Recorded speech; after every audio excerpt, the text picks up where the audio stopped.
Ok, ok, obrigado. Então, bem, a gente começou a gravar tarde, mas a gente acabou de ler o primeiro parágrafo do capítulo 6. Relé. Bem, não, não. Bem, você acha que você beneficiaria de reler? Sim, Tá claro. bom. E dessa vez você pode pular aquele A antes do para, né? Que é um erro. Uma tal natureza divina é assim totalmente bela e plenamente presente. Ela circunda a unidade, dela avança e para ela se volta, sem jamais dela partir, sempre e permanentemente circundando a unidade e a habitando, e lhe conformando sua manifestação. Platão a descreveu, acho, belamente com juízo profundo, e não de outro modo como a presença absoluta que permanece na unidade. Ele a caracterizou assim para que não dure sozinha, se conduzindo a uma unidade consigo mesmo, mas para que seja, da mesma maneira, uma manifestação da presença em torno da unidade. Já que ela é assim, então é o que procuramos. Ok, obrigado. Ahn, então, ele começa dizendo uma tal natureza. Divina é a minha glosa, porque é sobre isso que ele estava falando antes, logo antes, né? Então, o quinto capítulo agora tem o título de A presença absoluta possui um fundamento independente de nossa contemplação e é assim objeto de adoração e divina. Então, aí, é disso que ele está falando, que ela é divina. E mais especificamente, ele acabou de falar da ideia de que ela é uma pluralidade de deuses, né? Um, e isso, bem, isso e também quando ele fala que ela é totalmente bela, pancalé, né? E aidios, né? Todas essas expressões nos lembram do animal original, do modelo do mundo de Newton, né, que é dito ser o mais belo de todos os objetos de contemplação e que é o ser vivo que contém em si todos os outros seres vivos, né, uma pluralidade de deuses. E vimos, né, então, que o possível personagem por trás desse animal original é Fanes, né? Então, que é justamente aquele deus órfico que contém em si todos os outros deuses, ele é a semente dos deuses. Né? Tem tem cheio de cabeças de animais. Um, e eu quebrei aqui um pouco o grego, que isso tudo é só uma frase, e não é só que tudo isso é uma frase, mas é tudo uma condicional. Ele diz, já que... Então é o que procuramos. Epeide... Tudo roda de tumen. Um, o, e, claro, o que está novo aqui... Ah, então. Eu tenho um linha. Tudo bem, obrigado. O, então, a, o que tem de novo aqui é a unidade, né? A menção à unidade, e que isso a gente não tinha ainda. O- É uma questão, assim, uma coisa que talvez esteja levando ele diretamente para a unidade, assim, falando dela, é justamente que ele incluiu a fala de deuses, né? Pode ser isso que esteja uma coisa puxando a outra. Talvez implicitamente tenha aqui alguma coisa do tipo que, bem, a unidade é o bem, é o valor supremo, e os deuses são as coisas supremamente valiosas. Então, se a gente viu que isso aqui é ao chamar, claro, quando Plotino em geral diz o Deus, os deuses, alguma coisa assim, ele está falando de coisas do nível da revelação ou está chamando a revelação, mas pode ser que isso seja um nome para a revelação enquanto ela está ligada à unidade, né? Então, isso é lembrar que, por exemplo, a, no Fedro, os deuses são deuses pela sua contemplação do belo.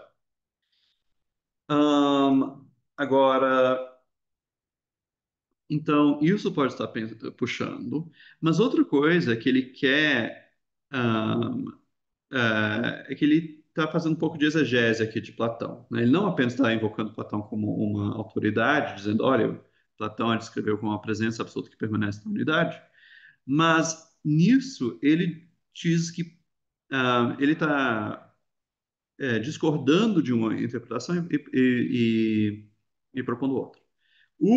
O que ele discorda do seguinte, ele diz, ele é caracterizado assim para que não dure sozinha, se conduzindo a humanidade consigo mesmo, né? Então, isso seria um jeito de interpretar esse P que permanece na unidade, que ela permanece consigo mesma, né? Uhum. Sozinha. Mas ele diz, não, não é que essa unidade aí é a unidade em si, para o princípio de toda unidade, que é simples e que por isso transcende a revelação, né? E então isso que ele está fazendo. Um, e, e daí diz, já que ela é assim, então é o que procuramos, né? Esse o que procuramos é uma questão porque parece que a gente já encontrou o que a gente procura. Ele já está falando desde o capítulo 3, né, a sua visão positiva da presença absoluta. Então, que é esse nós procuramos? Pode ser que aqui é o nós procuramos mais forte, o que nós, enquanto cada um de nós somos uma vida e a gente quer voltar para a unidade, né? Uhum. Então, é o que nós procuramos num sentido mais profundo. Ahm, o, então, isso. E também, quando ele diz que Platão descreveu assim, belamente, com juízo profundo e não de outro modo, eu suponho que ele está rejeitando uma pessoa que dissesse. Isso é só maneira de dizer, né? Não tem nada super especial sobre essa expressão aí, a presença absoluta que permanece na unidade, né? Não temos que entender isso de maneira, assim, interpretar demais isso. Um, o, e enfim, é, alguma pergunta? É, eu fiquei pensando exatamente no ponto da unidade, mas e como ele colocou, Platão tem uma preocupação que não é a que em geral se dá essa interpretação, né, de uma duração sozinho, do estar sozinho. Mas como tu comentas, eu acredito que mais para frente ele vai continuar descrevendo isso, certo? Bem. Ele vai falar um pouco dela, mas não é o que é, mas talvez não seja o bastante. Um, e também ele não frisa aqui realmente, assim, ele não enfatiza o tanto quanto eu gostaria que ele enfatizasse. Porque isso aqui é realmente um pouco a discordância de Aristóteles, Uhum. né? Porque essa presença, ou duração que dura sozinha, se conduzindo a uma unidade consigo mesmo, podemos pensar aqui né, no pensamento que pensa a si mesmo de Aristóteles, Sim. né? Um, e, e tem uma coisa aqui que eu preciso comentar. Então, ele diz, ah, mas para que seja da mesma maneira uma manifestação da presença em torno da unidade. Esse, da mesma maneira, é Rossaltos, né? E então, isso de vez em quando é uma expressão que é empregada de forma. Então, aqui eu estou usando ela como algo que conecta duas frases, né? Então, ela é uma manifestação da presença da unidade, da mesma maneira que se estava falando antes, né? Então, se conduzindo a unidade consigo mesmo. Mas também, esse da mesma maneira, de vez em quando é usado, ou se fosse autor, é usado em Platão para caracterizar o modo de ser das formas, das coisas inteligíveis, no sentido de dizer que elas não mudam, né? Elas são sempre da mesma maneira. Um, e isso é algo importante. Então, por exemplo, se você olha no 6.9, no Tratado sobre a Unidade, é que o Brandão traduziu, o Bernardo Brandão, da UFMG. Um, nesse tratado, outro tratado, em outros lugares de Plotino, é claro que a gente não conhece a unidade como um objeto exterior, né? Nós conhecemos a unidade, se conhecer a palavra certa, apenas nos simplificando, nos tornando mais e mais simples, né? E daí o ponto não é que a unidade, como a gente disse, nunca é algo presente, né? É o pressuposto de toda presença. E daí e por isso ele fala, um, então se eu estou traduzindo usia como duração e on como presença, lá ele fala de uma parousia, mas que normalmente é traduzido como presença, mas nesse caso é mais o de ser uma adjacência, né? Coisa que está para do lado da presença, mas nunca está presente, né? O, então nos simplificando, nós chegamos, por assim dizer, na adjacência da unidade, porque daí vamos dizer, sendo,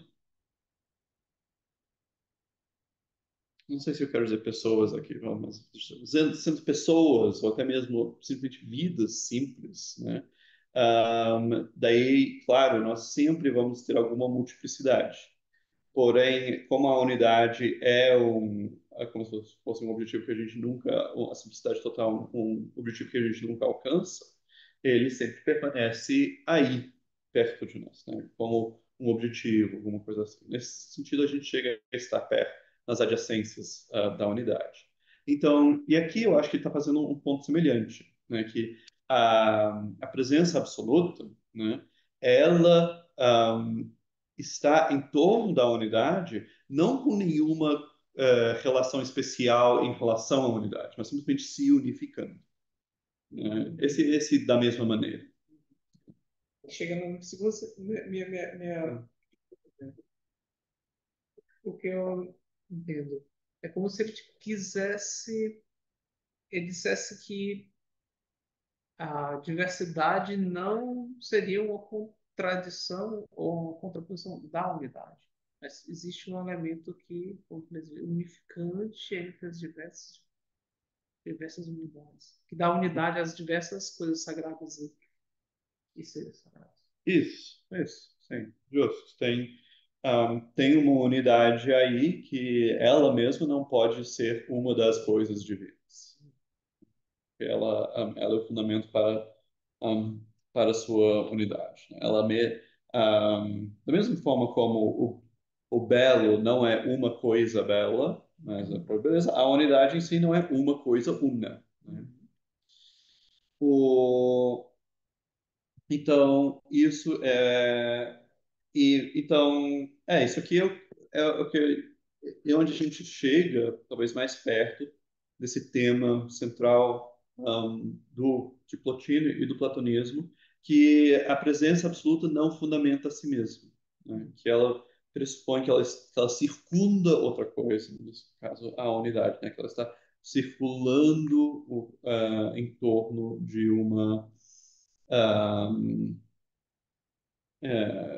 é, de uma existência mais básica. Você pode dizer o que é circulação fora da metáfora, fora do tempo, né? Bem, você pode pensar no sentido de uma série de um, coisas de uma série de realidades, cada uma delas requer a existência da outra, e esses requerimentos de existência vão em círculo, né? Então, um, pensamos, então, bem, a gente viu aqui, por exemplo, que a verdadeira totalidade, para que ela seja a verdadeira totalidade, ela vai precisar de cada uma de suas partes. Ela vai gerar todas as suas partes por conta própria. Mas pode dizer que cada uma dessas partes requer todas as outras. Isso certamente gera vários círculos, né? De A implica B e B implica A. Então, você pode logicamente ter essas coisas circulares e, e daí isso seria um jeito de entender algo que circunda a unidade. Claro, você vai dizer, bem, circundar tem uma relação com o centro, né? E daí, nessas relações lógicas, o que seria o centro? Se A implica B, B implica A. O que é o que é o centro? Bem, justamente isso de talvez a unidade de A e B. Você sempre está ou com E, ou com A, ou com B, mas A, B juntos, né? Isso é algo que você sempre está circulando em torno quando você faz, quando você está lidando com esse tipo de com a implicação lógica.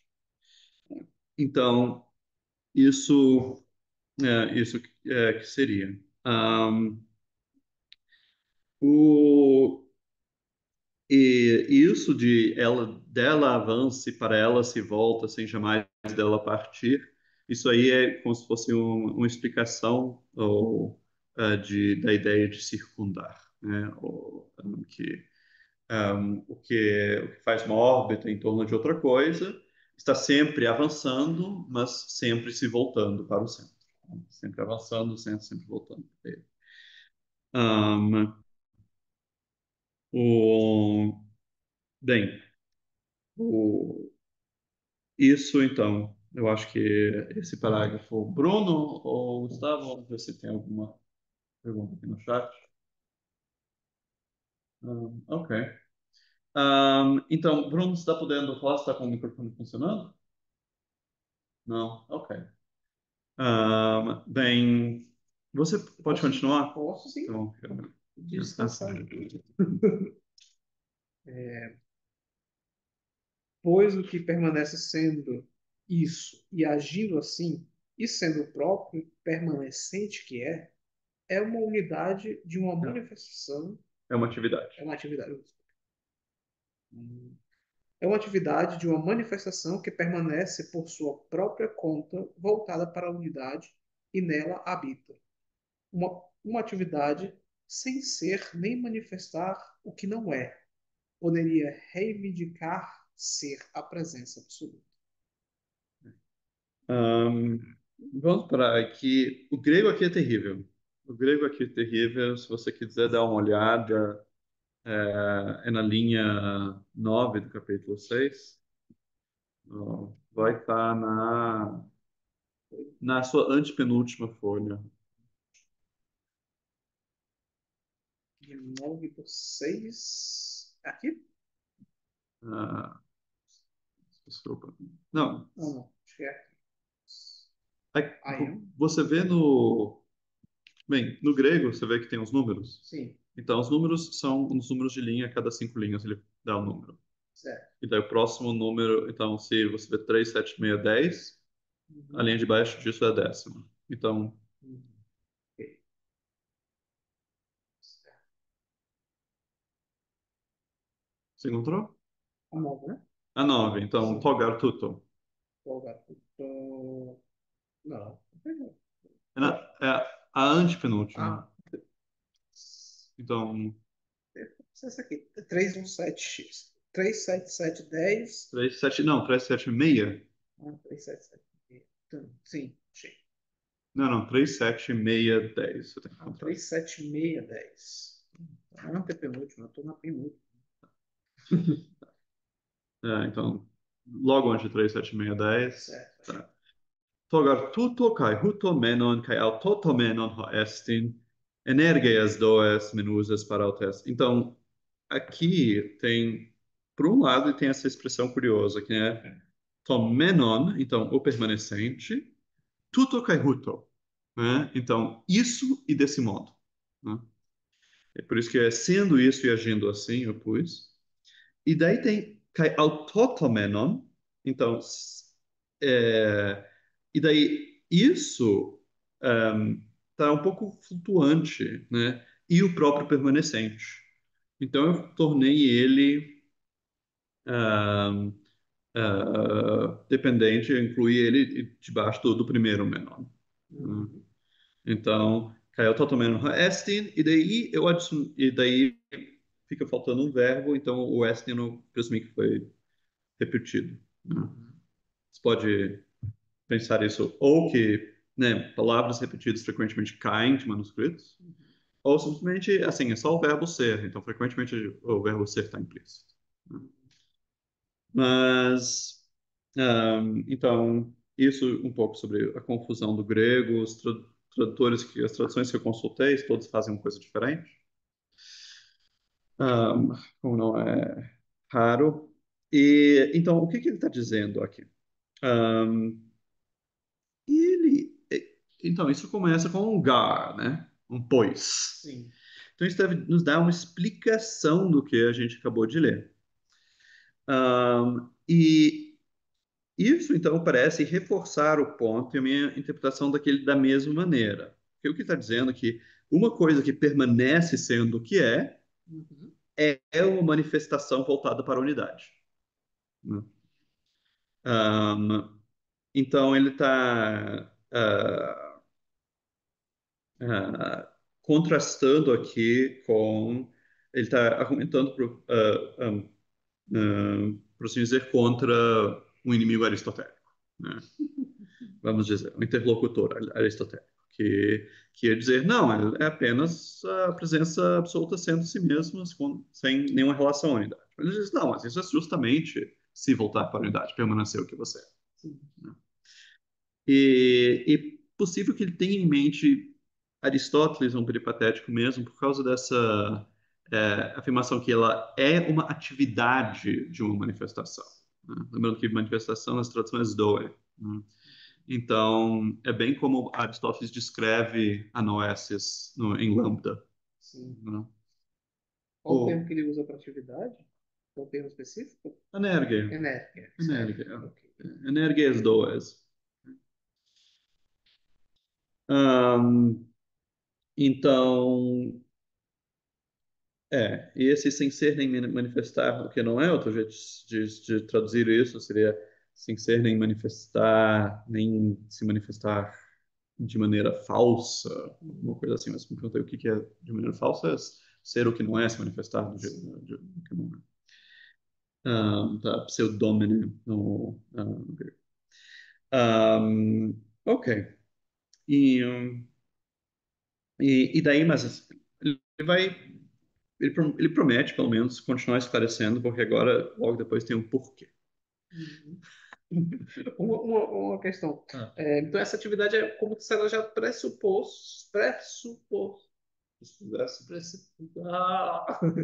porque gagueira é terrível. Então, é como se já houvesse uma pressuposição de que a própria atividade implica uma diversidade. isso, claro. Aí que o bicho pega, né? Uhum. Que é assim, aí que o bicho pega, no sentido que aí que os aristotélicos vão discutir. Eu, um, Plotino vai dizer algo tipo, uma atividade é atividade de alguma potência. Então, você tem pelo menos potência e atividade. Se a gente está pensando nessa revelação, tem o conteúdo que é revelado e tem a revelação, a atividade da revelação. E os aristotélicos vão lutar para dizer, não, olha, tem alguma... tem uma atividade que existe por si só. E que, por isso, não tem uma multiplicidade. Um, eu acho que aqui, em contexto, parece que ele está enfatizando essa ideia de permanência. Uhum. É como quando o Wittgenstein tem uma afirmação sobre isso, esqueci onde, talvez nas investigações lógicas, ele diz, o que que a gente quer dizer quando a gente diz a lei da identidade, né? Que tudo é idêntico a si mesmo. É como se a gente imaginasse que tem um espaço, um lugar de toda coisa, e que aquela coisa cabe perfeitamente naquele lugar. Um, e talvez o argumento ah, de Plutino aqui, tá dizendo, você, assim, você concede que é algo que permanece assim mesmo. Mas então, assim, você está imaginando que poderia ser diferente. Então, tem uma potencialidade aí, então já tem distinção. No caso da atividade da relação, é que você imagina que poderia haver, por exemplo, em princípio, uma diferença entre o conteúdo e a atividade. Claro, você está dizendo que essa é uma atividade de relação perfeita, em que o conteúdo se expressa plenamente, que ele permanece sendo o que é. Mas justamente porque você tem que dizer isso, você está reconhecendo que tem uma distinção aí. O, ah, daí, bem, né, a resposta a isso é não, olha, não, pensamento é pensamento de que ele está pensando. Né? Ele não tem nenhum conteúdo fora o fato de que ele está pensando e que o que ele está pensando é si mesmo, né? E daí tem duas coisas. Primeiro bem, você pode dizer, não, algum conteúdo tem, porque você disse que é pensamento, você disse que é uma atividade, você disse que é algo, né? Tem uma natureza específica e distinta de outras coisas. Um, e e outra, assim, se você insistir que não tem, então isso, assim, é absolutamente vazio, isso pode ser qualquer coisa, né? E isso, bem, enfim, tem desdobramentos, mas isso é assim, é o debate platônico peripatético, bem, aqui nas redondezas. Vamos continuar então com o porquê. Porque ser verdadeiramente presente é em nenhum momento ser ausente, nem se apresentar de outro modo. Ou seja, da mesma maneira, ser da mesma maneira, ou seja, ser de maneira indistinta. Logo, o que é verdadeiramente presente não possui qualquer aqui e ali. E você, portanto, não o separará, nem o desdobrará, nem o avançará, nem o estenderá, da mesma maneira como Platão, pelo Hum? bem. Você, as suas páginas estão fora de ordem. Tem uma,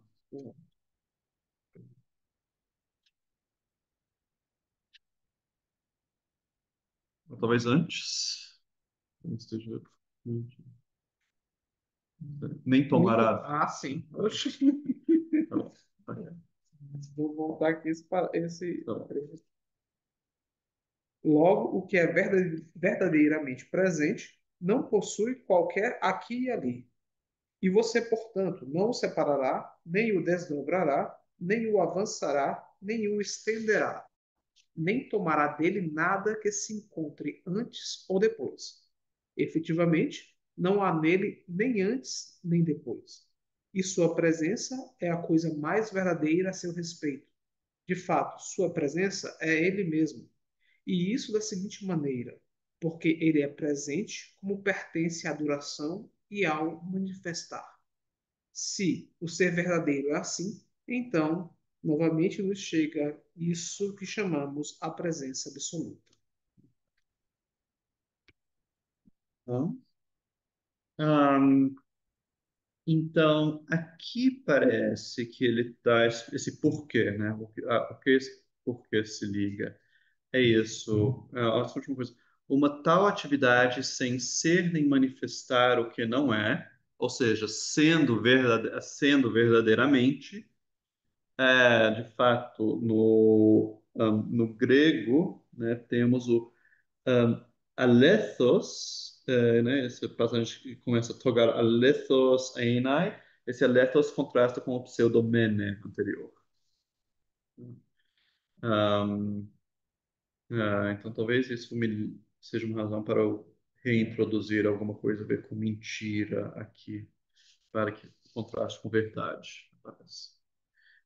Hum, então, ele quer explicar por que algo que é verdadeiramente pode reivindicar ser a presença absoluta, né? Um, e E aqui, bem, parece um. É assim, é um argumento clássico do Parmênides, né? Se algo é, então ele não é aqui e não é, ele não é cheio de presença aqui e ausente ali, ele tem que ser totalmente homogêneo, e por isso você não pode separá-lo, e a coisa, você só pode dizer que que ele é presente. Minha pergunta aqui, o que me preocupa, é se isso não é um argumento que ele já tenha feito. Um, porque então, no parágrafo 3 ele focou. Então, a questão aqui seria no final do parágrafo 3, nessa parte, assim, a presença absoluta. ah, então, assim, a presença absoluta não é a base da duração revelada, mas o que parte da própria base, como raios de luz, que irradiam conforme a identidade que ela anuncia. Uma identidade não sobre o que será, mas sobre o que já é, já que ele é assim e não assado. Pois o que há de pertencer ainda a esse fundamento revelado que não há agora? Ele não será depois, o que já não é, já que não há nenhum ponto de partida para algo mais que chegaria à hora do fundamento. Porque o fundamento, nesse momento, não são dois, mas um. Nem haverá algo que essa base já não possua. Necessariamente nem terá passado, pois o que há que lhe pertencia e passou? Tampouco o futuro, pois o que lhe há de pertencer resta, enfim, durar a duração de sua presença. Aqui parece que ele já fez esse argumento. O, um, então, isso, embora, de fato, aqui não é aqui é uma análise sobre a ideia de presença e de sua homogeneidade. Aqui, hum, antes, na realidade, é mais sobre a identidade da revelação enquanto identidade dos cinco gêneros um com o outro, né? Por isso que uma identidade tão sobre o que será, isso já é. Depois tem o argumento da totalidade, mas aí isso parte da ideia de totalidade, não pode faltar nada, então não pode ter uma coisa que ainda vai ver. Então talvez isso aqui seja, de fato, a primeira vez que ele faça esse argumento sobre que a coisa que realmente é presente, tem que estar inteiramente no presente. Que é uma presença absoluta. É apenas a gente. É difícil de verificar, é difícil se dar conta disso, porque bem, os argumentos são bem semelhantes, e quando você começa a ler sobre isso, o Parmênides sempre está ativando lá no fundo de sua cabeça. Ahm, nós temos então aqui esse primeiro argumento, então, sobre o ser verdadeiro. Então, ser verdadeiro ou o que é verdadeiramente presente, é a presença absoluta, e por conta disso, o olha, e por conta disso, ele também a presença absoluta é o que circunda a unidade. O que eu me dei conta aqui também é a importância da coisa da mentira. Porque dizer que ele não é mentiroso, né, que ele né, sem ser nem manifestar o que não é, de novo, invoca essa possibilidade que ele pudesse ser mentiroso, né? E daí é isso que garante que tem uma espécie de multiplicidade aqui, por isso que a gente está correto em dizer que ele circunda a unidade, de alguma maneira. Ok. Vamos. Ah, vamos continuar. Deixa eu ver se tem alguma coisa mais. Não, tem essa multiplicidade de assim, ações que você não pode fazer, mas eu não vejo nada assim muito interessante. Assim, uma coisa que o separar, né, é cognato com o que mais tarde é a teoria do tempo como um intervalo, né? E as tacis. E essas coisas, a extensão, então, são várias coisas que contrastam, né, a presença verdadeira com com o tempo, com a extensão, o espaço, né? E de novo, assim, isso tudo são só uma ou duas frases do grego. Um, ok, agora ele vai voltar para as considerações linguísticas, né? Nesse próximo parágrafo, e quando dizemos. Então, pergunta. Ah, Eu não sei se tu não precisa responder agora, mas é bom que eu faça logo. tá. Que é quanto à ideia. Tu lembras do exercício espiritual da nossa contemplação, mas do sentimento de infinito, Hum, lembras?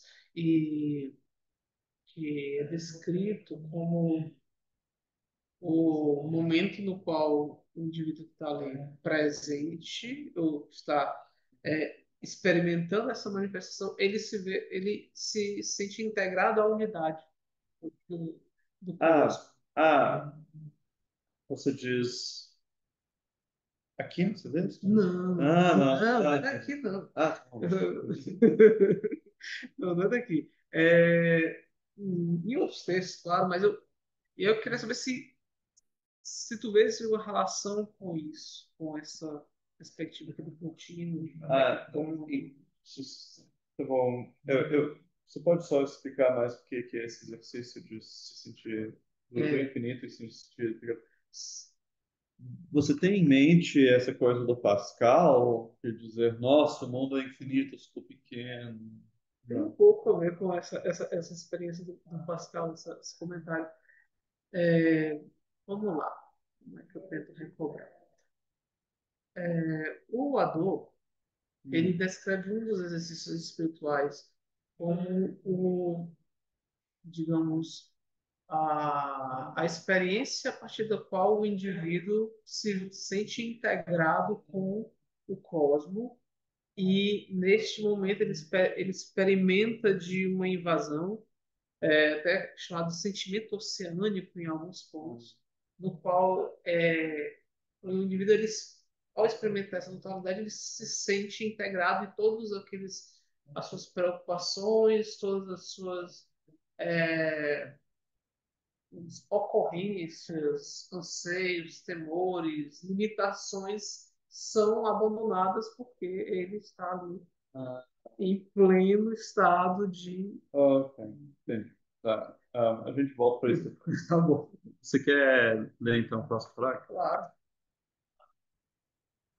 E quando dizemos que ele é sempre presente, ou que ele nunca é em um momento presente e em outro ausente, é preciso pensar que falamos assim para o nosso próprio bem, pois de outro modo sempre, talvez não seja dito de maneira estrita, mas empregado para mostrar o que jamais some, pode fazer a nossa vida vagar em direção à extensão cada vez maior e maior, sem jamais cessar. O melhor seja, talvez, só dizer que é presente, mas talvez seja necessário dizer que é sempre presente, assim como presença, para indicar a duração, requer para a compreensão também a adição do sempre, já que também a aparência é considerada uma duração, pois ser presente e ser sempre presente não são dois, mas um, como não é uma coisa o filósofo e outra o filósofo verdadeiro, mas porque havia que quem se fizesse de filósofo apareceu a adição de filósofo verdadeiro. Assim também a adição sempre veio ao presente e ao sendo presente. De maneira que se diz sendo sempre presente. Por conta do qual entendemos o sempre como querendo dizer sendo verdadeiramente presente, e juntamos o sempre à potência inextensa, que não precisa de nada, que já não tenha, pois possui a totalidade. Isso deu trabalho, né? Esse deu trabalho, eu percebi também nessa leitura que, assim, tem umas simplesmente que a palavra dizer aparece mais vezes e tal. Mas a, a ideia, basicamente, que é justamente a preocupação que eu tenho voltado algumas vezes e pela qual não uso eternidade. Uhum. Ah, talvez isso aqui fosse um momento justamente para usar a palavra eterno ou eternidade aqui, para explicar se e tornar isso um texto em que ele explica por que é errado. Porque ele diz, né, então, de vez em quando ele usa essa expressão, aquilo que sempre é, né, que sempre está presente, que sempre é presente. Sim. E o problema é que daí ele diz assim, mas tem o problema que isso pode dar a impressão de algo que sempre está presente no tempo, né? Uhum. Mas ele diz que sempre aqui é como quando a gente diz verdadeiro filósofo, né? Uhum. Ele poderia ter usado qualquer termo, qualquer profissão, né? Ele poderia ter usado qualquer termo com algum conteúdo normativo, né? Uhum.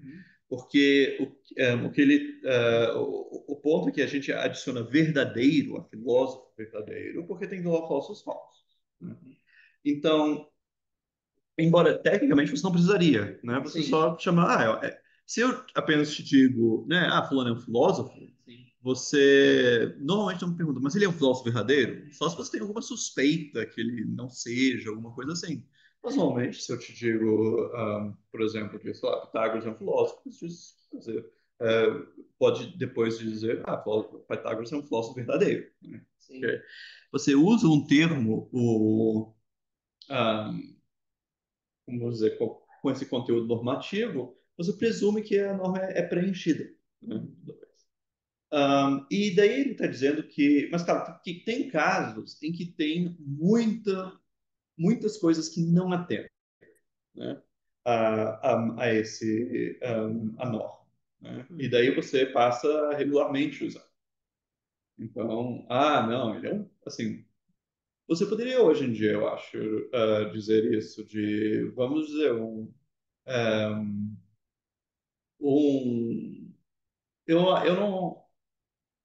eu não me sentiria ofendido se alguém dissesse: não, tem esse filósofo, Antônio Vargas, trabalha lá na UNB. Mas ele é um verdadeiro filósofo. E hoje em dia, filósofo pode querer dizer professor de filosofia numa universidade. Reconhecido que tem uma distância entre filosofia e ser um professor universitário, né? E então tem casos em que você passa a usar, né, o verdadeiro ou alguma adição para distinguir, né? Então, ele está dizendo que usar sempre presente é algo assim também, né? Uhum. Porque é simplesmente porque na realidade as coisas que aparecem, desaparecem, surgem e somem, elas não são presentes, né? Elas sempre estão passando, elas são coisas efêmeras, passageiras. E por isso, na realidade, no sentido de que elas não são presentes. Mas a gente toda hora está chamando elas de presentes. Então, para indicar a presença verdadeira, a gente diz que ela é sempre presente. Uhum. Um, esse é o conteúdo desse parágrafo. Agora, de fato, ele ainda está um pouco desajeitado na expressão, né? Dá para massageá-lo um pouco. Um, o, Gostei, não entendi bem. não, assim, assim, mas assim teve eu acho que assim O assunto é que é complicado o mesmo. assunto que que é um pouco complicado, mas ah, o melhor seja talvez só dizer que é presente, mas talvez seja necessário dizer que é sempre presente. Tem, é, É uma ideia de que, de alguma forma, a qualificação, ela sempre atende a uma desqualificação. Porque há desqualificações, precisamos qualificar mais ainda. sim, sim, e tem esse perigo que daí as qualificações, daí as qualificações podem levar a mais erros. Tem expressão em português que eu me vi. Não, mas a verdade verdadeira. Isso, verdade verdadeira é um ótimo. Ah, ok, sim. Então, isso. E, claro, isso está voltando. Ele não está citando aqui, mas ele está voltando ao Timeu, né? O Timeu tem essa discussão sobre a gente usa mal a palavra ser para as coisas passageiras, e a gente usa de vez em quando foi e será para as coisas que são absolutamente presentes. Então tem essa discussão de meu que ele está se remetendo lá. Um, e daí, no final, essa expressão, né, junto à potência e inexistência, que não precisa do nada que já não tenha, pois possui totalidade, isso é apenas, de modo resumido, essa é a sua ideia de presença absoluta. Né? O... Ok, vamos continuar o logo. Bom, logo, sendo tudo e conforme a tudo, não carecendo de nada, a tal natureza tampouco é plena de uma maneira e faltante de outra, pois o que está no tempo, que poderia ser perfeito como aparece, como uma coisa adequada à vida, é perfeita. Requer ainda o depois, faltando o tempo que necessita, para que com ele dure. Se está e corre junto com ele, como é imperfeito. Sendo assim, perfeito é dito aqui de modo meramente homônimo. No entanto, aquilo que existe sem precisar do porvir, nem é medido por outro tempo, nem por tempo infinito, e de maneira infinita existirá, mas possui o que precisa ser, isso é, o que o pensamento deseja, para o qual o ser não vem de sua quantidade, mas antecede-lhe, pois lhe cabe nem ter uma certa quantidade, e de nenhuma maneira a quantidade lhe é relevante, para que sua manifestação não seja repartida e o seu elemento puramente impartível não lhe seja retirado, mas seja tanto pela sua manifestação quanto pela sua duração impartível. Aqui talvez algumas coisas linguísticas podem ser melhoradas, mas então ele continua de certo modo um, comentando coisas linguísticas. Em primeiro lugar, ele fala de algo que é um, em que sentido que a gente pode falar que as coisas no tempo são perfeitas, né? Ou completas? Poderia traduzir teleion, né?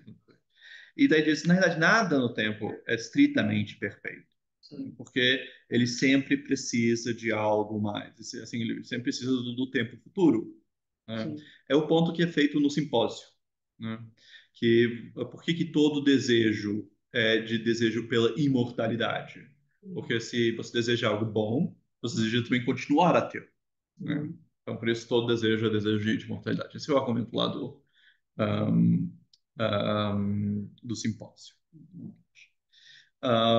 Agora, e ele contrasta isso, então, com a coisa absolutamente presente, que ele é a coisa que existe sem precisar do porvir, né?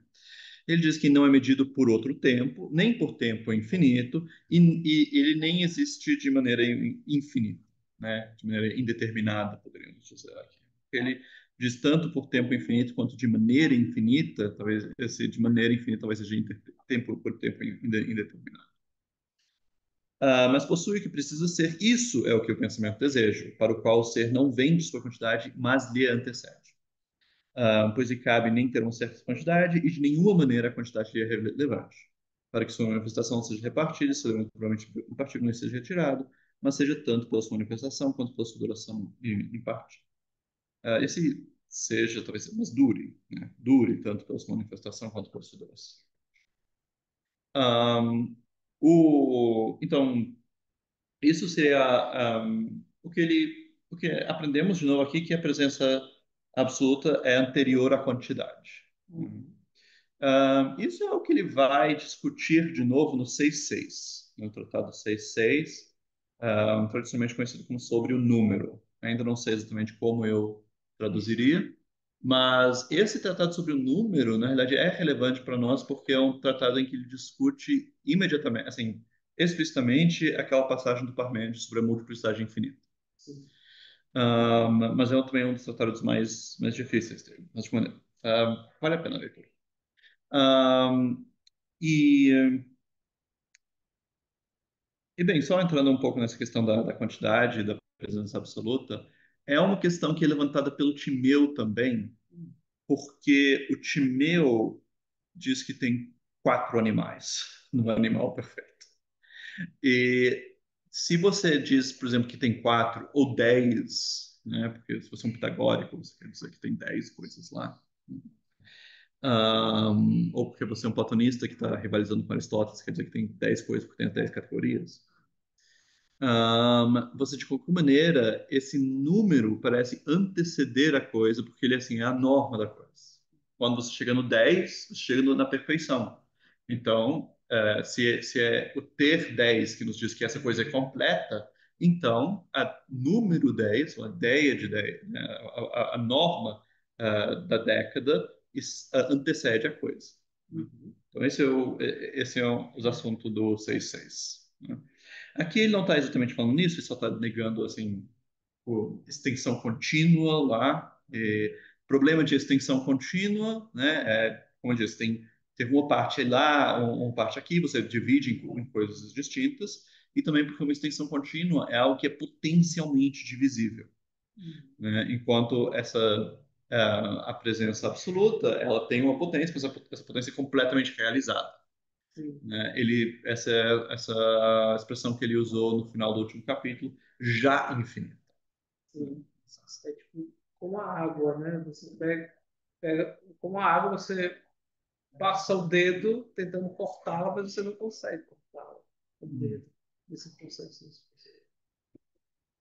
Então, a, a água, a água ajuda e a água também distrai. Porque a água tem essa capacidade, você poderia pegar um copo e separá-la em várias Sim, coisas. Né? Tem inúmeros copos de água dentro do rio. Agora, mas por outro lado, claro, a continuidade da água pode ser usada como analogia para entender a continuidade da presença. O, um, ok, uma coisa, nada no chat. Então, vamos para o último parágrafo, então. e Platão, ao dizer que o Criador do universo era bom, nos remete para o pensamento da totalidade. Com essa expressão, ele indica a respeito da totalidade do além que ela não existe desde um certo tempo, de modo que o mundo não teve um começo no tempo, já que a causa de sua presença lhe providenciaria o seu passado. Mas, da mesma maneira como Platão, pelo bem da demonstração, diz isso, mais tarde ele também recusa essa expressão por não ser totalmente corretamente dita sobre as coisas que são chamadas e claramente entendidas como presença absoluta. Ok, obrigado. Então, aqui é um pouco, assim, ah, algo que vem do nada, né, um pouquinho de digressão, porque essa afirmação de que Platão, de que o criador do universo, né, que o Demiurgo era bom, vem algumas páginas antes da discussão sobre o tema. Mas o que está preocupando o Plotino é o era, né? E isso implica um certo tempo passado.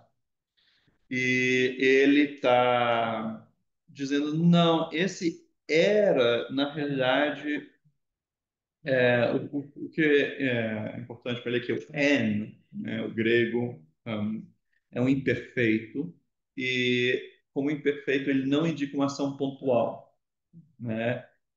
Ele indica algo que está correndo por um tempo indeterminado. E daí então ele está dizendo o que importa nesse verbo aqui é o aspecto. Então, quando ele diz era bom, é para enfatizar que não era assim, não existe desde um certo tempo. Essa bondade não é algo pontual, né? É isso que ele quer dizer. Como ele acha que, né, o criador do universo, a revelação e o modelo são toda uma coisa só, né? É tudo o além. Ele diz, então, ele está dizendo isso sobre a totalidade do além, que ela não tem um começo, ao dizer era.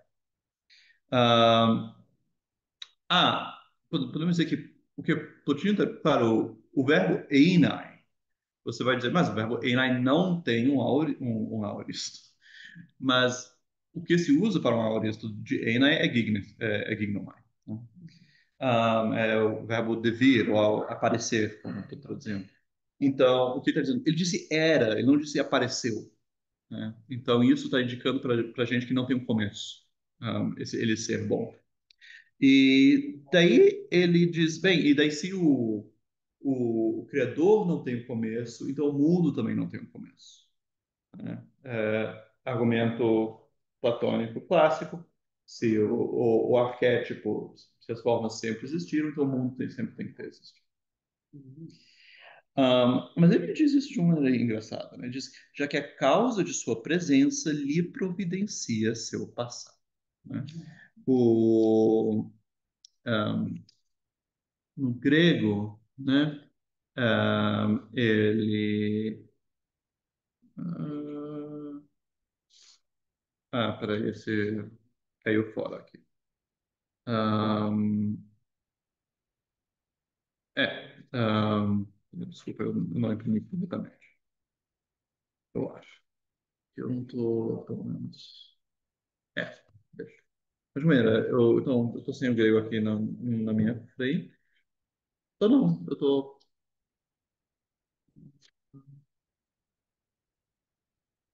Não. Tem um salto aqui no texto. Enfim.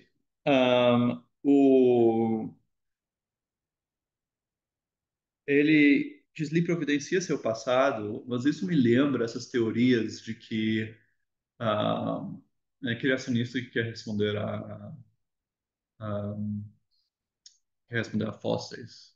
Que Sim. ele diz, não, Deus criou o mundo já com fósseis. Né? E, e, e de modo geral, a ideia é que sim, claro, você tem leis físicas e de modo geral, um princípio de que todo momento no tempo é explicado por um momento anterior no tempo, de modo que você tem que sem parar até para trás do tempo. Mas a pessoa que quer defender que houve um momento da criação diz, não, é que naquele momento da criação, o passado infinito foi criado e também o futuro infinito. Né? Ah, eu, eu acho que. Então, eu não acho que.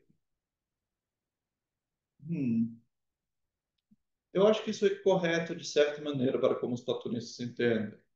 Porque eles acham que a presença absoluta sustém cada momento presente. E cada momento presente é sustentado como pertencendo a essa sequência de tempo. Né? Então, você pode. Né, também tem aquelas perguntas do tipo: como é que você sabe que o Deus não acabou de criar o mundo assim, um segundo atrás? E criou um bando de memórias falsas. E daí, sim, eu acho que tem algo aí de que todos os momentos são sustentados, cada um é uma presença.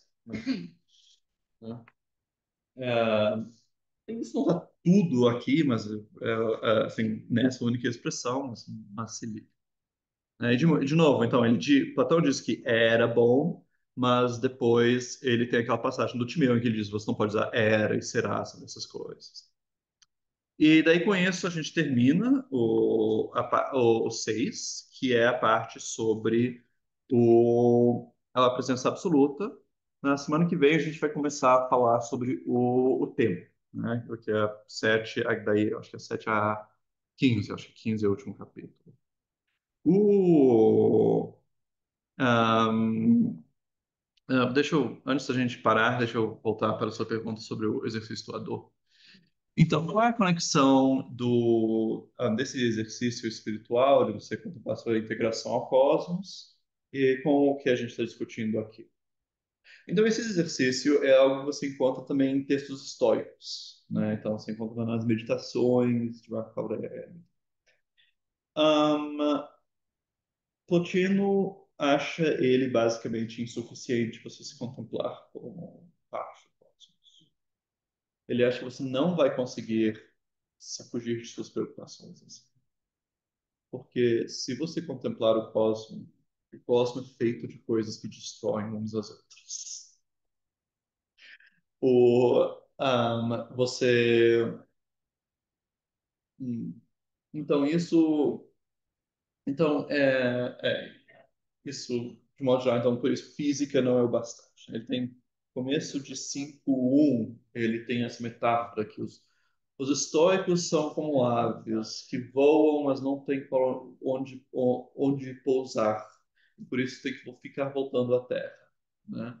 Enquanto o filósofo platônico, ele sabe voar e chegar até a sua pátria, né?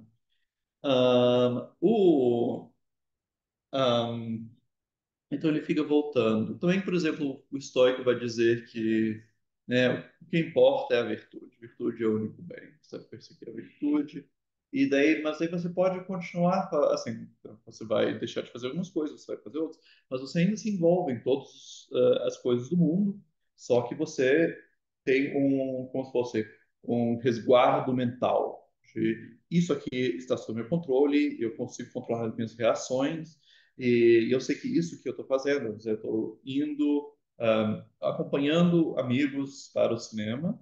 Isso aqui, eu sei que, né, o prazer que eu sinto, isso não é só porque isso é engraçado, não quer dizer que é bom. Em bom em que medida isso aqui contribui para a minha virtude e tal. Então você pode continuar fazendo tudo, mas você ainda se resguarda, né? E para Plotino, isso não é o bastante, porque, de novo, você, enquanto algo mutável, isso também é algo sobre o mundo, né? Porque acompanha esse resguardo tem a ver também com se colocar no contexto do mundo. Você e o mundo são coisas mutáveis. Coisas mutáveis, elas podem ser boas ou más, né? Então, você intrinsecamente não é bom, né? Ou você não é intrinsecamente bom, né? Então, voltar-se para si mesmo não basta para o desenvolvimento moral. Você também tem que se voltar para algo que é realmente bom, que é intrinsecamente bom. Seria a revelação. De fato, aí, na revelação, nessa experiência de contemplação, de fato, daí sim, você né, se sente integrado e tal, mas não é com o cosmos, é com o além, com as coisas que são realmente presentes, né? Daí você se sente integrado, você até reconhece que né, o desenvolvimento moral, você chega assim, no da virtude, né, tem textos de Plotino que indicam que tem mais para o desenvolvimento moral do que só isso. Mas no da virtude, o ápice do desenvolvimento moral é quando, como se fosse, quando você se olha, ou quando você olha para a sua vida encarnada como, como um outro ser, né? Então, podemos pensar assim, não é assim que o Plotino faz, mas é o jeito que eu me dei conta recentemente que dá para pensar sobre isso. Tem várias interpretações do que seja ali o daimon, né, o espírito guardião em Platão. Tem uma que é apenas uma metáfora para a sua razão. Tem outra que não, é um espírito separado, que assim, de vez em quando você tem umas intuições aí que diz, não faça isso. E tem outra que diz, não, ele é seu verdadeiro si, né? Então, podemos, na realidade, pensar nessas três coisas como três etapas de desenvolvimento moral. Na primeira, vamos dizer, o estoico poderia dizer, eu acho que você até encontra isso em textos estoicos, daimon é apenas a razão em você, né? E daí, em outro momento, você diz, não, olha, tem esse espírito perfeito que me acompanha e que daí, né, eu me busco me comportar de uma maneira digna perante esse espírito perfeito, né? Que eu quero manter a sua companhia e quero me manter presente aí. Mas daí tem o outro ponto, que não daí você pode passar para outro nível, em que você não acha que você sempre está na companhia de um espírito perfeito. Não, você entende, não, o que eu realmente sou é um tal espírito, mas eu sempre estou acompanhado de um corpo, né? E daí isso seria, então, daí nesse sentido você teria uma espécie de, você tem esse sentimento oceânico, você se entende como um espírito integrado, e que você tem apenas essa coisa adicional, que é esse corpo, essa presença aqui, né? Então, sim, tem esse espaço para o sentimento oceânico. Ahn,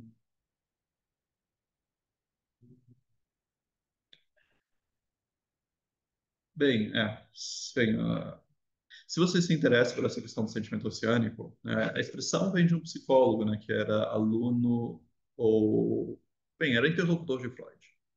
Eu esqueci quem era. Não, era um italiano, eu acho. E o Jeffrey Kripal, no livro dele, Authors of the Impossible, né, que não, Jeffrey Kripal, estudioso de religião comparada dos Estados Unidos, ele tem um livro, Authors of the Impossible, que é sobre pessoas no século XIX e XX que escreveram sobre coisas que parecem sobrenaturais ou impossíveis e que conseguiram convencer pessoas que elas eram plausíveis. E o último capítulo dele é sobre mesmerismo, né? Então, também chamado magnetismo animal, a hipnose. E ele daí entra, né, entra também na história da psicanálise, esse capítulo, porque assim, Freud tinha esse problema, né, que muitas coisas que lhe eram importantes, como hipnose, interpretação de sonhos, era antes da psicanálise, era coisa esotérica, ocultista, né? E ele, de fato, meio que ele tem, eu esqueci os detalhes, mas Kripal conta essa história de como Freud, de alguma maneira, ele gostou desse interlocutor que desenvolveu essa ideia de sentimento oceânico. Ele era tipo, assim, a gente pode simplesmente empurrar todas as coisas, todas as experiências místicas nessa categoria, mas, ao mesmo tempo, ele desencorajou a pessoa de continuar trabalhando nisso, porque ele não queria que a psicanálise ficasse associada a essas coisas bizarras demais. Um, e era uma coisa, ele era um homem do século XIX, como Jung também, e eles tinham, assim, essa preocupação de manter a legitimidade positivista de sua ciência, mesmo que ao mesmo tempo que as pesquisas e investigações deles realmente abalassem crenças positivistas, eles tinham essa necessidade de ter essa dignidade. Então, só recomendo o livro do Kripal se você quer pesquisar mais isso. Um, o Ok, vamos pausar aqui então. Bora. Que horas são? São 3:30. Às 4, então a gente continua e daí a gente faz a leitura desde o capítulo 1. Deve ser mais tranquila do que o que a gente acabou de fazer. Deve ser coisa que a gente já viu, mas também é importante para ver se novas perguntas aparecem. Vou pausar aqui a gravação. Preciso lembrar. É 5.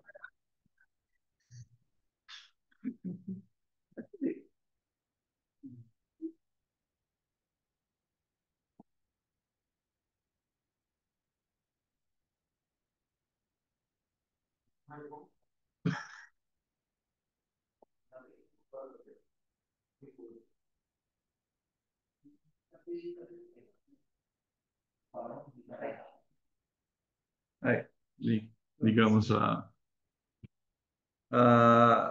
coisa. Então, vamos agora tentar ler desde o começo, ver se na segunda leitura é mais compreensível, se novas perguntas aparecem. Ok. Então, por favor. Eneadas 3, 7, 45, a presença absoluta e sua imagem, o tempo. Ponto 1. Introdução. Necessidade, ordem e método de investigar o tempo e a presença absoluta. Nós, platonistas, dizemos que a presença absoluta e o tempo se distinguem um do outro e que a primeira caracteriza a natureza plenamente presente, enquanto o segundo caracteriza o que aparece e desaparece, ou seja, esta totalidade do universo no aquém. Ao sempre falarmos assim e mencionarmos esses dois em toda ocasião, nós pensamos espontaneamente e como que graças às intuições mais compactas do pensamento, termos em nós mesmos, uma vívida impressão deles, como se estivessem diante de nós. No entanto, quando tentamos saber exatamente o que são e como que nos aproximar deles, nossas habilidades cognitivas voltam a nos deixar na mão e cada um de nós adota declarações diferentes dos antigos a seu respeito. Alguns abraçam os dizeres, enquanto outros subscrevem a outros, ou talvez os mesmos, mas interpretados de outra maneira. E nos debruçamos sobre esses ditos e pensamos que basta, caso formos questionados, se somos capazes de dizer o que os antigos achavam e, assim, contentes, deixamos de investigar mais a seu respeito. Porém, embora seja preciso dizer que alguns dos antigos e venturosos filósofos descobriram a verdade sobre o assunto, cabe examinar quais deles mais acertaram e como a compreensão desse par pode nos ocorrer. Em primeiro lugar, cabe investigar o que aqueles colocam a presença absoluta como distinta do tempo, acham que ela seja, pois conhecendo que é estabelecido como original, também o seu semelhante, que eles dizem ser o tempo, talvez se torne mais nítido. E se alguém, antes de contemplar a presença absoluta, represente para si mesmo que seja o tempo, também assim lhe ocorrerá contemplar aquilo ao qual o tempo se assemelha, indo do aqui para o além ao evocar suas memórias. Se esse tempo aqui tiver mesmo semelhança àquela presença lá. Ok, obrigado. Tá compreensível? Compreensível? Tá bom, ótimo. Daí, bem, eu vou tomar a leitura e a gente pausa. Então, dois, opiniões errôneas sobre a presença absoluta. Ela não é nem o mundo revelado, nem tampouco a fixidez no além. 2.1, a presença absoluta não é a duração revelada. Então, o que é a presença absoluta? Será que devemos dizer que ela é a duração revelada, como se alguém dissesse que o tempo é o céu e tudo que está sob ele, isto é, o mundo? Pois Aristóteles diz que também alguns filósofos acham que o tempo é isso. Afinal de contas, alguém poderia identificar a presença absoluta e a duração revelada uma outra da seguinte maneira. Primeiro, nós representamos e claramente entendemos a presença absoluta como algo a ser adorado. Mas, dois, o que deve ser adorado é o que é revelado. E ainda, três, não é possível dizer que um dos dois seja mais venerável que o outro. E a origem que os ultrapassa está além de toda idolatria. Então, o revelado e a presença absoluta devem ser a mesma coisa. E outro argumento. Ambos são inclusivos e incluem as mesmas coisas, logo devem ser idênticos. Mas contra essa identidade, podemos objetar que tanto quando nós dizemos que as realidades reveladas se encontram em algo distinto delas, isto é, quando dizemos é, que elas se encontram na presença absoluta, quanto quando chamamos as realidades reveladas de absolutamente presentes, pois Platão diz que a natureza do mundo original dura na presença absoluta, então, em ambos os casos, voltamos a dizer que essa presença incondicional é distinta das realidades, embora afirmamos sua unidade ao dizermos que ela circunda, habita ou acompanha o além. Ademais, quanto ao primeiro argumento, que cada um seja objeto de adoração, não demonstra sua identidade, pois talvez devamos adorar um por conta do outro. E, quanto ao segundo argumento, o mundo revelado inclui as realidades reveladas, enquanto é um todo de partes. Enquanto a presença absoluta inclui conjuntamente o todo, não como suas partes, mas porque tudo que é absolutamente presente o é no agora incondicional dessa presença. Um, então aqui também, assim, que você já começa a ver, por exemplo, agora incondicional, então algumas das mudanças que eu mencionei. Só lendo, eu acho que talvez, além de toda idolatria, talvez seja negativo, além de tudo culto. Um, você quer tomar o 2.2? Bora. Então, será que devemos dizer que a presença absoluta está na fixidez do além, assim como dizem que o tempo está na mudança do além? Mas com razão alguém poderia dizer, poderia querer saber se ela é mesmo idêntica àquela estabilidade, querendo dizer que ela talvez não seja idêntica à fixidez. A fixidez simplesmente, mas a fixidez que pertence à duração no além. Pois, se a presença absoluta fosse idêntica à fixidez, sem mais, muitos problemas se levantariam. Primeiro, não diríamos que a fixidez é absolutamente presente, assim como não dizemos que a presença absoluta o seja, pois ser absolutamente presente é incorporar a presença absoluta. Em segundo lugar, como a mudança no além seria absolutamente presente se a fixidez fosse a presença absoluta, pois assim a própria mudança seria fixa. E, por fim, como a noção de fixidez possui em si a noção de presença perpétua. Não quero dizer a noção de sempre estar presente no tempo, mas a noção de sempre ser presente, que se esclarece quando nós, platonistas, falamos do que é plenamente presente. Mas, por outro lado, se a presença absoluta for idêntica à fixidez da duração, de novo nós expulsaremos as outras luzes da revelação da presença absoluta. As cinco luzes da revelação são a duração, a mudança, a fixidez, a identidade e a alteridade. Ademais, contra a identidade da presença absoluta com a fixidez, é possível alegar que é preciso que entendamos claramente a presença absoluta não só como algo estável, mas como una e sem extensão, para que não seja idêntica ao tempo. Mas a fixidez, enquanto tal, não inclui em si as noções nem da unidade nem do inextenso. E, seguindo Platão, atribuímos à presença absoluta o permanecer na unidade. Ao permanecer, essa presença incorpora a fixidez, mas não é a fixidez em si. Ok, obrigado. Ah, tá, tá conseguindo seguir? Sim, sim, eu sou o mesmo fixidez que Ah, fixidez. é meu. Você julga algo seu ou você julga algo da É meu, língua? é meu, Ah, meu. tá. Não, porque de vez em quando línguas têm palavras que são estranhas na própria língua. Hum. Por isso eu pergunto. Esse Hum.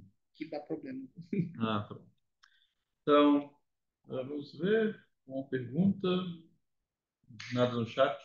Vamos continuar. Então, a presença absoluta é a manifestação da duração revelada. Então, o que seria isso? Conforme o qual dizemos que o mundo todo no além é absoluta e plenamente presente. E o que é a plenitude da presença? Será que ela é idêntica à presença absoluta? Ou será que esta última lhe é conforme? Voltaremos a essas perguntas depois. Será preciso que a presença absoluta seja algo único, uma certa claridade compactada de muitos elementos? Ou ainda uma realidade luminosa? Seja que uma seja uma que siga as presenças no além, ou as acompanhe, ou nelas seja vista? Isto é, que unifique todas essas realidades, embora possua uma multiplicidade de possibilidades de duração? Um, talvez seja um. Quem olha com atenção suas muitas potências e a chama pelos nomes das cinco luzes: duração, mudança, fixidez, alteridade e identidade. Duração, conforme a isso que é como um fundamento da realidade. Mudança, conforme aquilo pelo qual ele vê manifestação. Fixidez, conforme sua maneira totalmente idêntica. Alteridade e identidade, na medida em que essas luzes são juntas uma realidade só. Essas cinco. E assim, quando ele recompõe essas potências novamente em uma unidade conjunta, de modo que haja apenas manifestação, contraindo a alteridade, né, entre elas e vendo da atividade tudo isso, a sua necessidade, sua identidade, sua fidelidade a si mesma, sua insistência em uma única manifestação, em uma única claridade, e ainda sua invariabilidade e instantaneidade sempre presentes, ele conhece a presença absoluta. Ele a conhece ao ver uma manifestação que permanece no mesmo por possuir a totalidade sempre presente. E não possui aqui isso e lá algo distinto, mas possui juntas todas as realidades. E não possui agora algumas realidades, depois ainda outras, mas é uma perfeição impartível. É como em um ponto no qual todos estão juntos e nunca avança ao fluxo, mas ele permanece no mesmo, em si mesmo e não se transforma, sempre estando no presente. Porque nada dele passou nem surgirá, mas é o que ele é. Assim, a presença absoluta não é a base da duração revelada, mas o que parte da própria base como raios de luz que irradiam conforme a identidade que alcançam. Uma identidade não sobre o que será, mas sobre o que já é, que ele é assim e não assado. Pois o que há de pertencer ainda a esse fundamento revelado, que não há agora, e não será depois, que já não é, já que não há nenhum ponto de partida para algo mais que chegaria fora a hora do fundamento. Porque o fundamento e seu momento não são dois, mas um. Nem haverá algo que essa base já não possua, necessariamente, nem terá passado. Pois o que há que lhe pertencia e passou? Tampouco terá futuro, pois o que lhe há de pertencer? Resta, enfim, durar na duração de sua presença. Lhe resta, talvez. O que não foi, nem será, mas apenas dura, segurando firme a duração por não mudar para o futuro nem realizar nenhuma mudança, isso é a presença absoluta. Aparece, por fim, a manifestação que pertence à presença do seu durar, toda junta e cheia, sem extensão de todo modo. Isso é o que procuramos, a presença absoluta. Os tópicos estavam em letras, né? Porque antes eles estavam no meio do meio do parágrafo, porque Sim. estava sem tópicos. Quatro.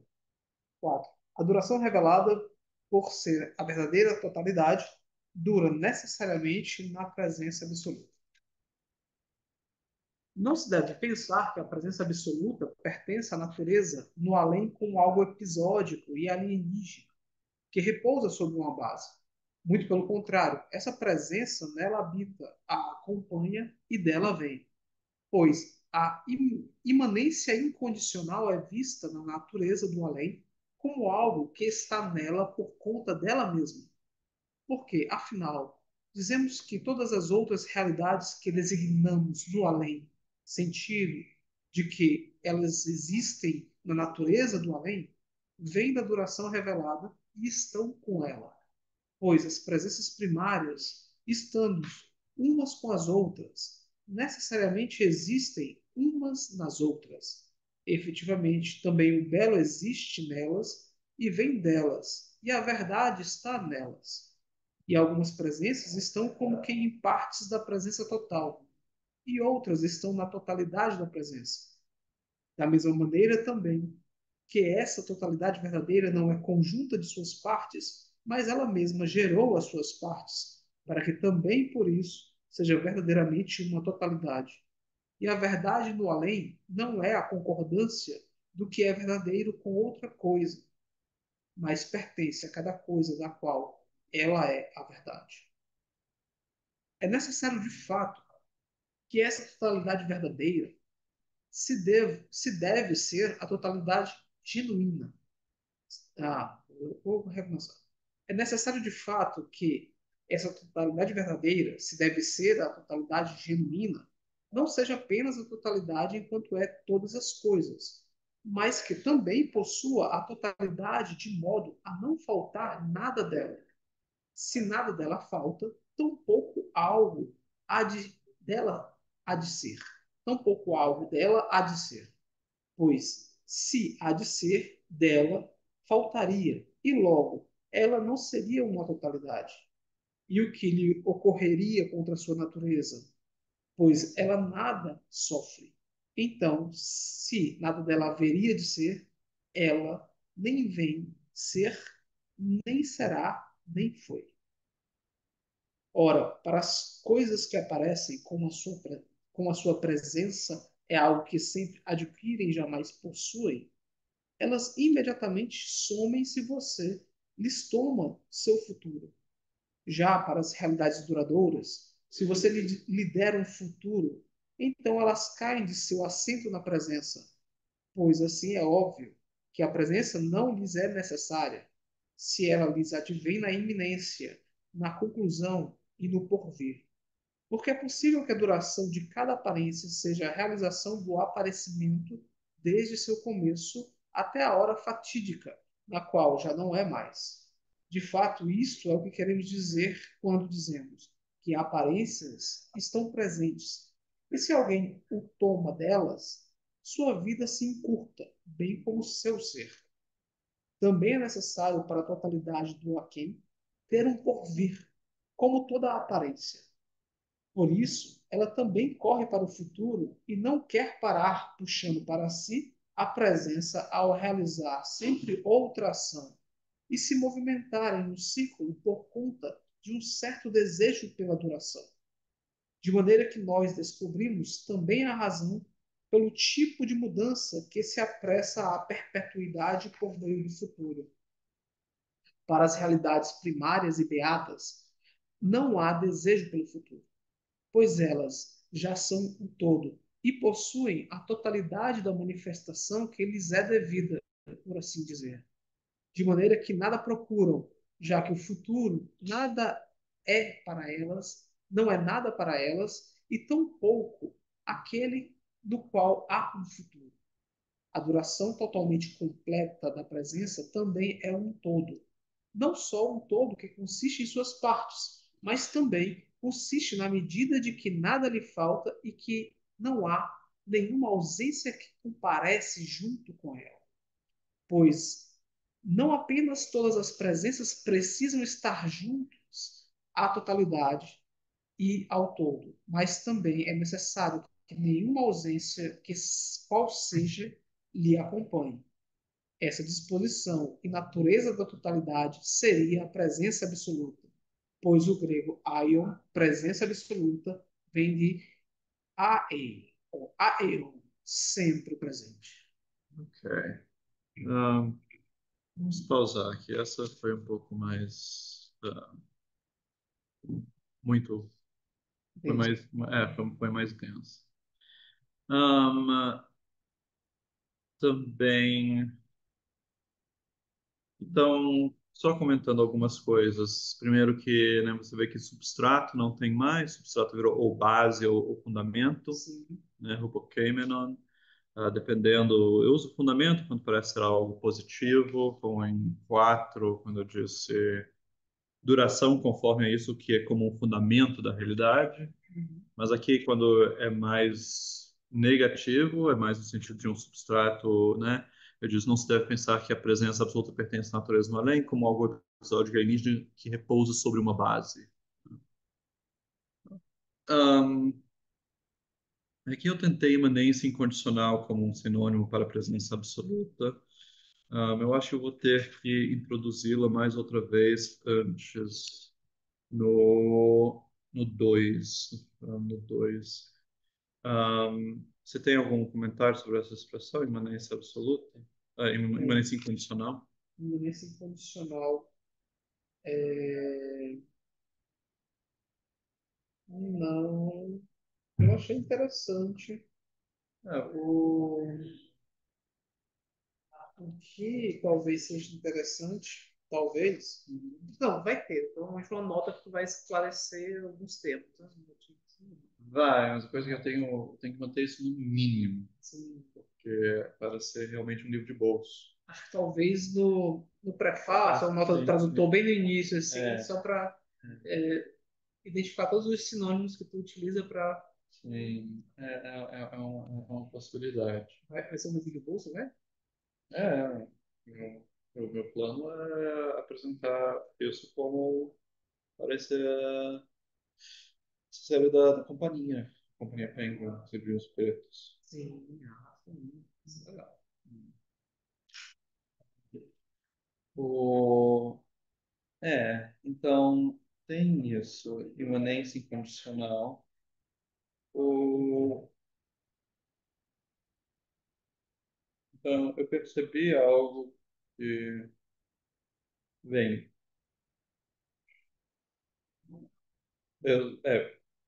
assim, eu só preciso saber se era uma questão de dicção ou se era uma questão de você estar tentando entender o texto que você lia, Hum, porque teve um tropeço quando você leu Se Nada Dela Falta, tampouco algo dela há de ser.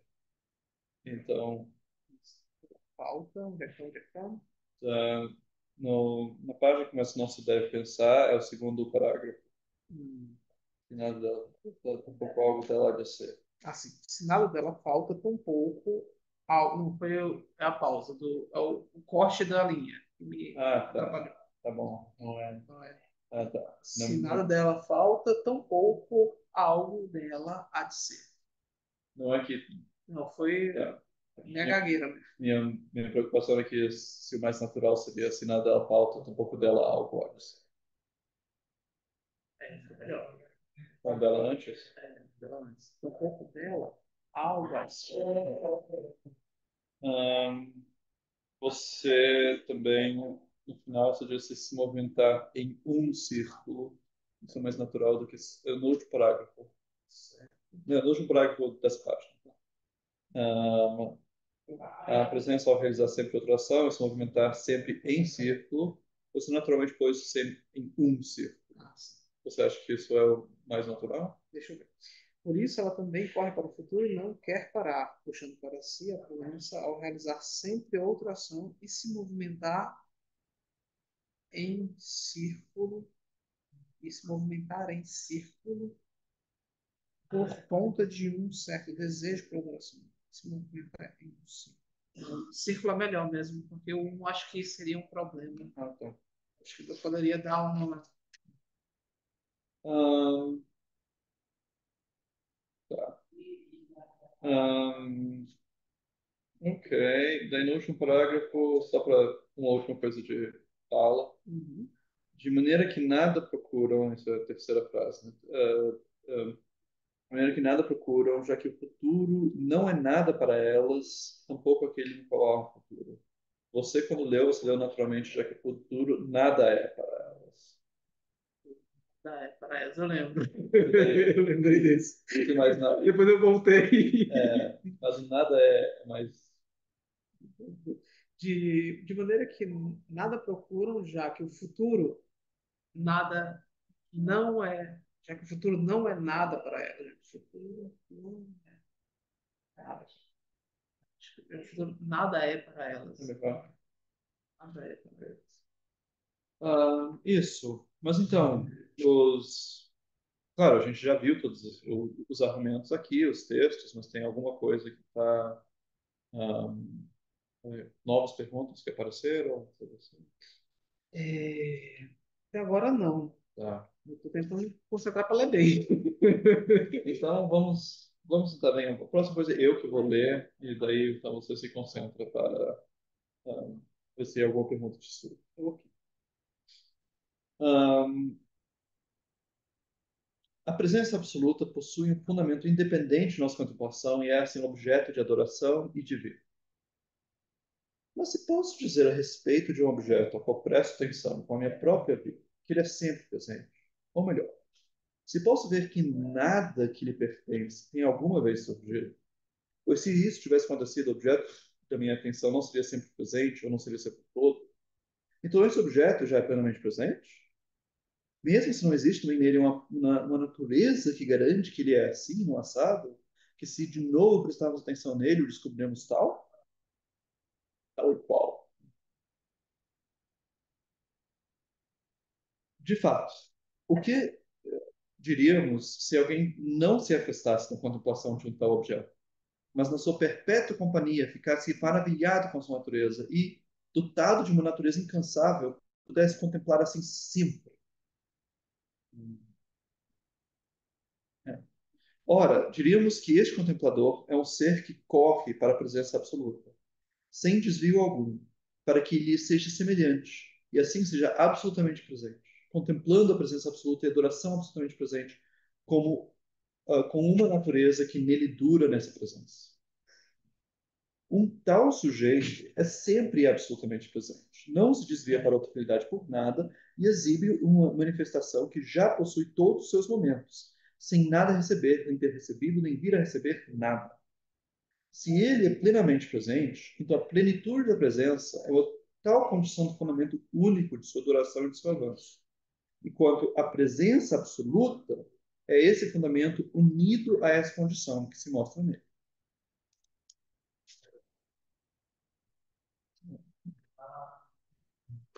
Onde se conclui que a presença absoluta há de ser venerada, e o pensamento a declara idêntica ao Deus. E ele diz isso inspirado pelo Deus que ela é. E seria belo dizer que a presença absoluta é um Deus que se mostra em si, diante de si, tal como é. A presença com imperturbável e idêntica. E dessa maneira também a presença firme na manifestação. Mas se dizemos que uma pluralidade de deuses a constitui, não é preciso ser admirado, pois cada realidade no além é uma pluralidade por conta de uma potência infinita, já que também ser infinito é jamais se ausentar. E isso em senso estricto, que nada seus consome. E se alguém dissesse, assim, que a presença absoluta é a manifestação já infinita, pelo ser tudo que é e nada consumir de si, nem por ter passado, nem por ser futuro, pois assim já não seria tudo que é, ele estaria próximo de uma definição, pois sequência ser tudo e nada consumir seria uma interpretação de ser já infinito.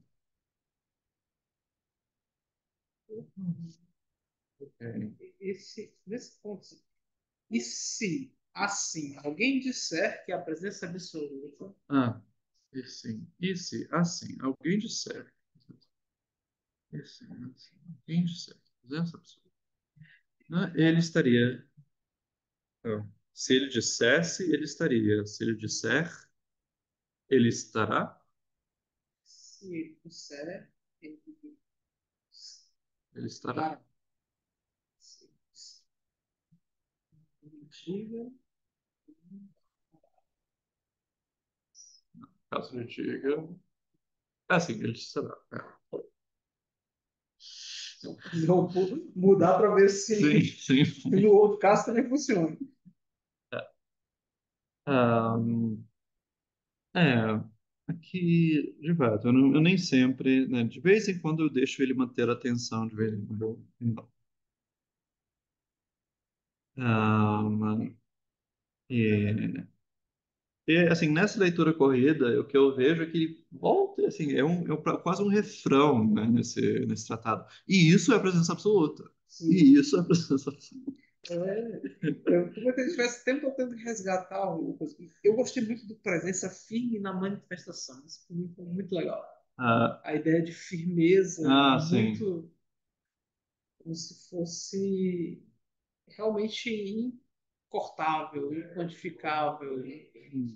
Ideia boa. Eu Ah, estou gostando que bom. do tom também. Tá um tom, sim, ao mesmo tempo lógico, mas não tá, Ah, sabe, só lógico. Tem um tom místico também. que bom. Eu leio agora o 6 também, para você poder se concentrar. Bem, o 6 é o que a gente acabou de ler. Vamos ver agora, lendo ele depois de tudo. Tá? Interpretando as expressões de Platão sobre a presença absoluta. Uma tal natureza divina é, assim, totalmente bela e plenamente presente. Ela circunda a unidade, dela avança e para ela se volta, sem jamais dela partir, sempre e permanentemente circundando a unidade e habitando e lhe conformando sua manifestação. Platão a descreveu, eu acho, belamente, com juízo profundo, e não de outro modo, com a presença absoluta que permanece na unidade. Ele a caracterizou assim para que não dure sozinha, se conduzindo a humanidade consigo mesma, mas para que seja da mesma maneira uma manifestação da presença em torno da unidade. Já que ela é assim, então é o que procuramos. Pois, o que permanece sendo isso e agindo assim e sendo o próprio permanecente que é uma atividade de uma manifestação que permanece por sua própria conta voltada para a unidade e nela habita. Uma tal atividade, sem ser nem manifestar o que não é, poderia reivindicar ser a presença absoluta. Porque ser verdadeiramente presente é em nenhum momento ser ausente nem se apresentar de outro modo. Ou seja, ser da mesma maneira. Ou seja, ser de maneira indistinta. Logo, o que é verdadeiramente presente não possui qualquer aqui e ali. E você, portanto, não o separará, nem o desdobrará, nem o avançará, nem o estenderá, nem tornará dele nada que se encontre antes ou depois. Efetivamente, não há nele, nem antes nem depois, e sua presença é a coisa mais verdadeira a seu respeito. De fato, sua presença é ele mesmo. Isso da seguinte maneira, porque ele é presente como pertence à adoração e ao manifestação. Se o ser verdadeiro é assim, então novamente nos chega isso, chamamos a presença absoluta. E quando dizemos que ele sempre é presente, ou que ele nunca é em um momento presente e em outro ausente, é preciso pensar que falamos assim para o nosso próprio bem. Pois, de outro modo, sempre talvez não seja dito de maneira estrita, mas empregado para mostrar o que jamais some, pode fazer a nossa vida vagar em direção a uma extensão cada vez maior e maior, sem jamais cessar. O melhor talvez seja só dizer que é presente, mas talvez seja necessário dizer que é sempre presente. Assim como presença para indicar adoração requer, para a compreensão, também a adição do sempre, já que também a aparência é considerada uma adoração. Pois ser presente e ser sempre presente não são dois, mas um. Como não é uma coisa o filósofo e outra o filósofo verdadeiro. Mas porque havia quem se fizesse de filósofo, apareceu a adição de filósofo verdadeiro. Assim também a adição sempre veio ao presente e ao sendo presente, de maneira que se diz sendo sempre presente. Por conta do qual entendemos o sempre como querendo dizer sendo verdadeiramente presente. E juntamos o sempre à potência inextensa, que não precisa de nada que já não tenha, pois possui a totalidade. Logo, sendo tudo e conforme a tudo, não carecendo de nada, a tal natureza tampouco é plena de uma maneira e faltante de outra. Pois o que está no tempo poderia ser perfeito, como parece, como uma coisa adequada, a vida é perfeita, requer ainda depois. E faltando o tempo que necessita, para que com ele dure, se está e corre junto com ele, como é imperfeito. Sendo assim, o perfeito é dito aqui de modo meramente homônimo. No entanto, aquilo que existe sem precisar do porvir, nem é medido por outro tempo, nem por tempo infinito, e nem de maneira infinita existirá, mas possui o que precisa ser, isso é o que o pensamento deseja, para o qual o ser não vem de sua quantidade, mas lhe antecede. Pois lhe cabe nem ter uma certa quantidade e de nenhuma maneira a quantidade lhe é relevante, para que sua manifestação não seja repartida e seu elemento puramente impartível não lhe seja retirado, mas dure tanto pela sua manifestação quanto pela sua duração impartível. E Platão, ao dizer do Criador do universo que ele era bom, nos remete para o pensamento da totalidade. Com essa expressão, ele indica a respeito da totalidade do além que ela não existe desde um certo tempo, de modo que o mundo não teve um começo no tempo, já que a causa de sua presença lhe providencia o seu passado. Mas da mesma maneira como Platão, pelo bem da demonstração, diz isso, mais tarde ele também recusa essa expressão por não ser totalmente correta, por não ser totalmente correto dizê-la sobre as coisas que são chamadas e claramente entendidas como a presença absoluta. Ok. De fato, essa última, claro, é a tradução mais recente e também é a menos acabada ainda, então tem algumas coisas que podem ficar mais fluidas. Um, mas alguma questão nova que apareceu, né, de compreensão ou de... Eu estou sentindo, assim, sabe, um clima bem cartas a Lucílio, de algum modo. Ah, Assim, o tom, assim, depois fica até a sugestão, depois se quiseres escrever cartas adaptadas, dá uma boa publicação, acho bem bonito. a gente simplesmente não temos cartas de Plotino, mas seria um bom exercício. Seria um bom exercício, né? Assumir, É. baixar o plotino. De Porfírio a gente tem cartas. Né? Tem a carta mulher dele, a carta a Gaurum. Que é, então, dele a gente tem essas cartas. E era um gênero na antiguidade. Né? Por isso que a gente tem essas cartas de Platão, tem cartas de Aristóteles também. Então, a única coisa que talvez seja real é a sétima carta de Platão. E sobre isso, há disputas. Em alemão se diz aí os espíritos se despedem.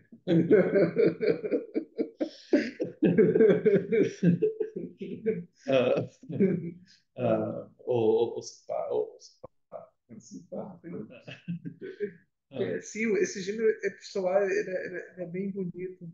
E eu acho que, agora que eu consigo ver formato do livro, assim, eu disse, não, se essa boa leitura vai ser bom. Um bom Le- projeto. Legal. Agora, então, vamos ver, são 4h40. Aí, Gustavo, não teve nenhuma pergunta no chat dessa leitura. Bem, assim, também é bom que, assim, que se não apareceu nenhuma nova pergunta, também é um sinal que, assim, as últimas semanas transmiti alguma coisa. Um, então, vamos deixar hoje por aqui. Só deixa eu falar sobre os textos que eu subi no Drive. Então, eu subi 4 textos no Drive sobre o tempo, que são o background para a discussão o, sobre o tempo dos próximos capítulos. Uma fonte que eu usei lá é o Long e Sedley, né? Eles têm esse volume chamado The Hellenistic Philosophers, que assim, realmente é parte.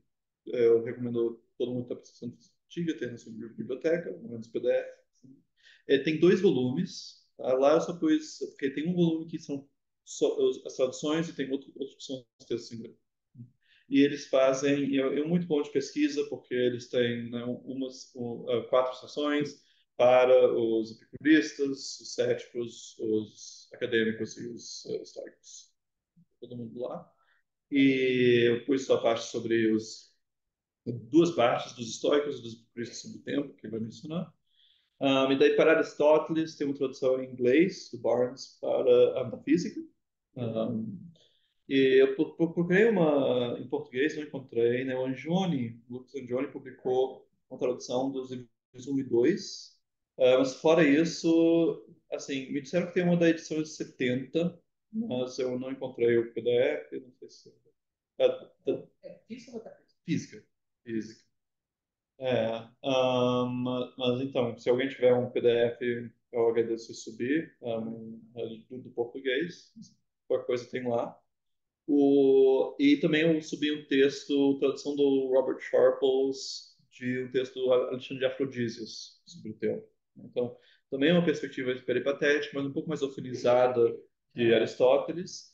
E ele avança, assim, ele diz algumas coisas que em Aristóteles não estão explicitamente formuladas. De modo geral, isso é verdade sobre Alexandre, né? Então, por exemplo, a famosa teoria de abstração é primeiramente formulada por Alexandre, né? Alexandre conectou as passagens sobre Epagogé, né, sobre como a gente consegue conhecimento dos universais, com as passagens sobre os entes matemáticos, e daí surgiu a teoria da abstração. Um, então, a gente vai começar. Eu vou traduzir para o próximo que vem, capítulo 7, talvez capítulo 7 e capítulo 8. Nesses coisas, vamos. Então, ele começa discutindo teoria de Aristóteles. Bem, eu vou fazer um handout com o que realmente precisa, um, é relevante para a aula. Mas só o que é importante, o que eu avisaria é que se você for ler, leia tipo os 2 primeiros capítulos do Aristóteles sobre o tempo. Uhum. Mas esses é um pouco irritante, mas os primeiros paradoxos sobre o tempo que Aristóteles elenca, eles não desempenham eles não são importantes para Plotino. Pouca gente parece ter se interessado por isso. Então, de fato, eu acho eu não sou muito empolgado com isso. Mas não, o que é mais importante são quando ele começa a falar das teorias passadas, sobre o que é o tempo, ele refuta aquelas que identificam ele com a mudança, e daí ele mesmo argumenta que ela deve ser algo ligado à mudança. É isso que Plotino toma dele, mais ele como doxólogo. E depois também ele se interessa pela teoria dele. E daí é isso. Semana que vem ainda tem aula, dia 13, e daí na semana seguinte tem feriado. Ok? Obrigado e até lá.